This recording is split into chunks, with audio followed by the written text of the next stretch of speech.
կազմում է դրությամբ 5 միլիոն 100,000 եւ հենց դրա համար է գոյացել այս պարտքը, որ ունեինք այդպիսի մեծ սակագներ։ Եվ այսօրվա պայմանագրում, որ մենք կնքեցինք, դեռ հստակ նշված է, որ պետք է մարենք եւ մենք դա կմարենք ամեն։ Եվ առաջի մարումը նախատեսված է առաջիկա օրերին, այսինքն ամեն օր մենք մարելու ենք։ Մենք թռնելու ենք եւ ամեն օր մարելու ենք մեր պարտքը։ Վերջնաժամկետը դա սեպտեմբերն է։ Ну սեպտեմբերի 1-ը արդեն այսպես ասած ձեր ասած դուք էլ ասեցիք, մենք նստելու ենք նորից նայենք թե ինչ է կատարում եւ ինչ վիճակում ենք գտնվում մենք եւ Զվարթնոցը։ Արդյոք այս համաձայնությունը ձեռք կբերվեր, եթե չլիներ կառավարության միջամտությունը եւ միջգերատեսչական հանձնաժողովի աշխատանք, այսինքն որքանով օգտակար եղան ձեզ։ Դա ուղղակի եկան ճնշեցին, պտի բարիշեք։ Չէ, այդ ճնշումը կար, իհարկե, ու կար այն բանից, որ իհարկե իրանք ուզում էին, որ մենք բարիշեինք, որտեղ դա բոլորին ձեռք էր տալիս բարիշելը եւ մեզ եւ аэроպորտին եւ կառավարությանը, բայց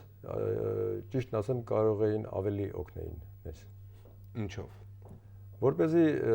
ավելի շուտ համաձայնության հասնեինք եւ ավելի արդյունավետ լիներ այս համաձայնությունը մեզ համար։ Ես հասկանում եմ, որ դա ձեր ոլորտը չէ, բայց որքան հասկանում եմ, Զվարթնոցը այժմ մասնավոր ընկերություն է։ Ну կոնցեսիայի է տրված ինչ-որ ժամանակով, այո, եւ իրենք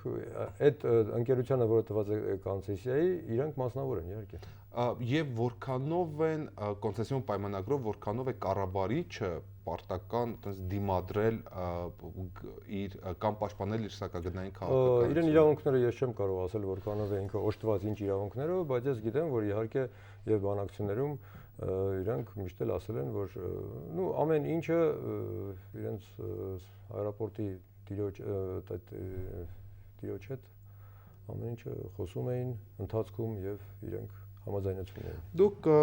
շարունակում եք մնդել, որ օդակայանի սակագները տարածաշրջանում համեմատաբար բարձր են։ Օդակայանի գլխավոր մենեջերը Մարսելո Վենդին ասում է, որ դրանք մրցունակ գներ են, ամենևին էլ բարձր չեն։ Եթե նույնիսկ բարձր լինեն, միևնույն է չեն կարող ընկերության համար ֆինանսական դժվարությունների պատճառ դառնալ, ավելին դրանք ավիաընկերության ծախսերի միայն մի փոքր մասն է, օդակայանի մասը։ Դա այդպես է թե։ Ոչ, դա այդպես չէ, նորից եմ կրկնում, որ եթե վերցնեն եւ ասեն օրինակ Թբիլիսիում այս ինչ բանը ավելի թանկ է, քան Երևանում, դա դեռ չի նշանակում, որ գլոբալ մեկ թռիչքը, մեկ ուղևորի հաշվարկով ավելի էժան է Թբիլիսիում, քան թե Երևանում։ Պետք է վերցնել ընդհանուր ծախսերը եւ տեսնել այդ ծախսերը, որ վերցնում ենք նայում ենք, չէ՞ որ մենք թռիչքներ կատարել ենք։ Բայց այնուամենայնիվ Արմավյան դա ազգային փոխադրող է եւ դուք դոտացիաներ եք ստանում կառավարությունից։ Մենք դոտացիաներ չենք ստանում կառավարությունից։ Պատվերներ, կոպեկ։ Ոչ մի կոպեկ եւ ոչ մի նույնիսկ մեր կառավարությունը հայկական ավիաների ժամանակ, երբ որ պետական կազմակերպություններ կար որոշում, որ բոլոր չինովնիկները եւ բոլոր պետական ծառայողները պետք է պարտավոր են թռնեն հայկական ավիաներով։ Ռուսաստանում գոյություն ունի այդպիսի կարգ, նույնիսկ դեսպանատան աշխատողները թռնում են միայն Aeroflot CB, հիմնականում Aeroflot-ով։ Մեզ մոտ այդպիսի բան չկա։ Որպես ազգային փոխադրող դուք որևէ ֆինանսական օժանդակություն կամ առավելություն չունեք մյուս ընկերությունների նկատմամբ։ Մենք ֆինանսական ինչով եք դուք ազգային փոխադրող մյուս բոլոր չարտերային թռիչքներ իրականացնող ընկերություններին չէ, ռեգուլյար երևի ուզում եք ասեիք, ոչ մի բանով կասեի, չէի վախեն ասեմ ոչ մի բանով, որովհետև ճիշտ է Հայաստանից մենք միայն իրավունք ունենք թռնելու, Արմավյան ունի մենաշնորհը, բայց դուք շատ լավ գիտեք, թե Հայաստան ինչքան ավիակամպանիաներ են թռնում, սկսած British Airways, Air France, Czech Airlines։ Որն է տարբերությունը, որ Հայաստանից թռնել եւ պրակտիկորեն ոչ մեկը գիտեք։ Եթե ես թռնում եմ Մոսկվա, ապա Մոսկվայից հետ եմ գալիս, չէ՞, Մոսկվայից եթե գալիս ինստեղ հետ են գնում, այսինքն ուղևորներին նայել է տանում բերում մենք էլ։ Այսինքն ասել, որ մենք ունենք մենաշնորհ, այո, մենաշնորհ ունենք Հայաստանից, բայց պրակտիկայում դա երկու two-way ticket է, ոնց ուզում են լինի։ Այո, դուք շատ լավ։ Եվ 2013-ին սպառվում է կարծեմ։ Մարտի 15-ի 2013-ին սպառվում է այդ լիցենզիան։ Լիցենզիան ինչ է լինելու հետո։ Դե ես պարզապես կարող եմ ասեմ իմ դիրքորոշումը անձնական, որպես նախագահ, ես օրինակ գերադասեի, որ այդ չլիներ այդ մենաշնորհը, որպեսզի այսպիսի խոսակցությունները չլիներ, միևնույն է ոչ մի բան չէր փոխվի, բայց ոչ մեկը չէր ասի, որ Արմավյան մոնոպոլիա ունի, մենաշնորհ ունի։ Ձեր վրա սա ավելորդ բարոյական պարտավորվածություն է եւ բարոյական եւ ֆինանսային։ Եվ ամենակարևորը եթե Արմավյան առաջի անգամ չվախեցավ ասել, որ իր գործերը շատ վատ են եւ կարող է գնալ ամեն ինչ դեպի սնանկացման։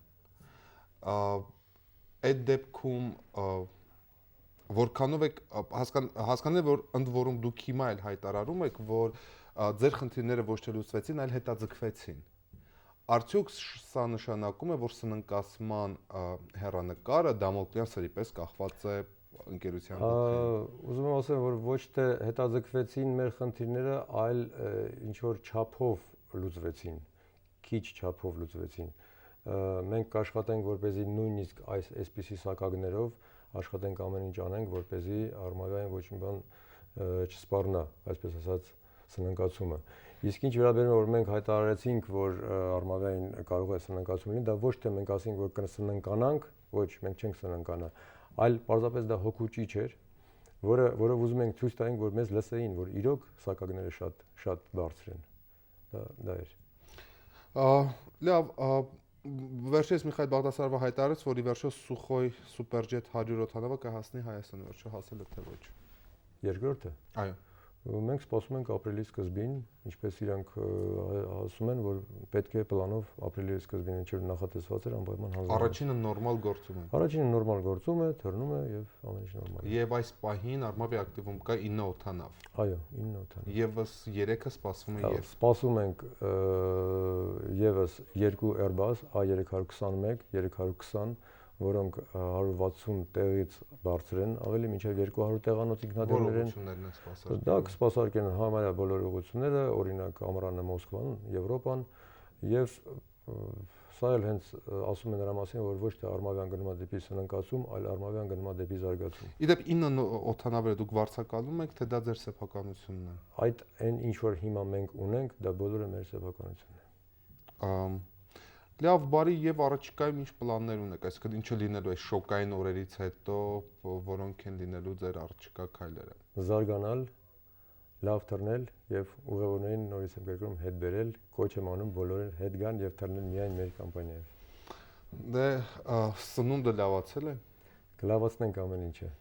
Եվ ամենագլխավոր հարցը, որ վստահ եմ հուզում է շատերին, ովքեր որ բարեկամներ ունեն Միացյալ Նահանգներում, հայտնի է, որ 2008 թվականին ստորագրվեց այդ ուղղությունը բացելու երկու կառավարությունների միջև համաձայնագիրը, որից հետո պետք է արդեն ինսպեկցիա անցնեին, ինսպեկցիա անցներ հայկական կողմը։ Նախ առաջին մենք ունենք օդանավ, որ կարող է կտրել օվկիանոսը։ Գիտեք, օդանավ մենք այս պահին չունենք, բայց անիմաստ է հիմա օդանավը վերցնել եւ թռիչք չկատարել։ Իսկ ինչ օդանավ է դրա համար։ Օդանավը դա կարող է լինել Boeing 777, դա կարող է լինել Airbus 300 տարբեր մոդիֆիկացիաներ կան։ Նու էլ չեմ ասում։ Օդանավը խնդրեմ չի որ։ Օդանավը խնդրեմ չի, շուկայում կա, կարող ենք վերցնել, մենք բանակցել ենք եւ գիտենք, որ երբ որ մեզ պետք լինի, մենք կարող ենք վերցնել եւ թռնել։ Պարզապես կան հարցեր, որ պետք է լուծվեն եւ մեր քաղաքացիական ավիացիայի կողմից եւ аэроպորտի եւ մեր կողմից։ Մեր կողմից հիմնականում լուծված են հարցերը, մենք սպասում ենք թույլտվությունը Ամերիկայի կողմից, որ ընդհանրապես Հայաստանին թույլտվություն տան եւ մենք կարողանանք այդ թռիչքը կատարել։ Ես կարծում եմ, հուսով եմ ձեր այդ ծանր իդեպ ինչով որ պայմանավորված է դրամատիզմը, որով որ Զվարթնոցի հետ բանակցում եք, սկսում եք, ընդհատում եք, սենյակից դուրս եք գալիս։ Սա միշտ առաջի անգամ էր, որ բիզնեսը sense B2B բանակցություններ այսքան դրամատիզմով էին։ Այո, իրոք շատ դրամատիզմ կար, չեմ խորախենա այս խոսքը ասել, բայց ստացվում էր այնպես, որ մենք մի պայմանավորություն ունեինք, հետո դուրս էին գալիս ուրախ, բոլորս իրար ձեռք սխվում ենք, ասում ենք գնանք, մի հատ էլ նայենք եւ ստորագրենք, երբ որ մի հատ էլ նայում ենք, տեսնում ենք ուրիշ բան է գրված։ Նորից գալիս ենք, նորից եւ դա տևեց Ձեր հետ ով էր բանակցում Զվարթնոցից։ Զվարթնոցից Մարսել Օվենդեն, Անդրանիկ Շախյանը եւ իրենց լոյերը Արմեն Տեր-Տաճետյանը։ Հասկանալ դժվար բանակցողներ էին։ Դժվարը հենց դրանում էր, որ մի բան ասում էինք, հետո պարզվում էր ուրիշ բան։ Ինչու էր այդպես, որովհետև ասում դա երևի կարտահայտություն ասում են lost in translation, այսինքն թարգմանության սխալ։ Լավ, շնորհավորում եմ անկախ ամեն ինչից ստրեսը անցավ։ Սիրելի հեռուստադիտողներ, ես հիշեցնեմ, որ սպառողների իրավունքների պաշտպանության խորհրդանշական օրը վերջապես հաշտվեցին Զվարթնոցն ու Արմավյան եւ հաստան հաշտությանային եզրերը, որը կգործի ուղիղ 1 տարի, այս 1 տարվա ընթացքում Արմավյան կստանա այն բոլոր զեղչերը, որը ցանկանում էր, իհարկե ոչ այն ծավալով, որը որ ցանկալի էր իրեն։ Մենք պարոն Նորայր Բելոյանի հետ զրուցեցինք նաև Արմավիայի առաջիկա ծրագրերի մասին եւ առաջիկայում սպասվում են եւս 3 նոր օդանավեր, նաեւ Sukhoi Superjet 102-րդ օդանավը նույնպես կժամանի Երևան, բոլոր այն օդանավերի ուղևորները, որոնք որ այս բանակցությունների արդյունքում չկարողացան տեղ հասնել, պարոն Բելոյանը նշեց, որ բոլոր տոմսերը փոխհատուցվելու են, եթե ուզում են ցանկանում են վերադարձնել եւ փոխարինվելու են, եթե այնուամենայնիվ որոշել են ճանապարհորդել։ Սա համառոտ, եթե բացայիք թողել մեր զրույցը։ Դուք դիտում եք Բանաձևը, շնորհակալություն ուշադրության համար եւ ցտեսություն։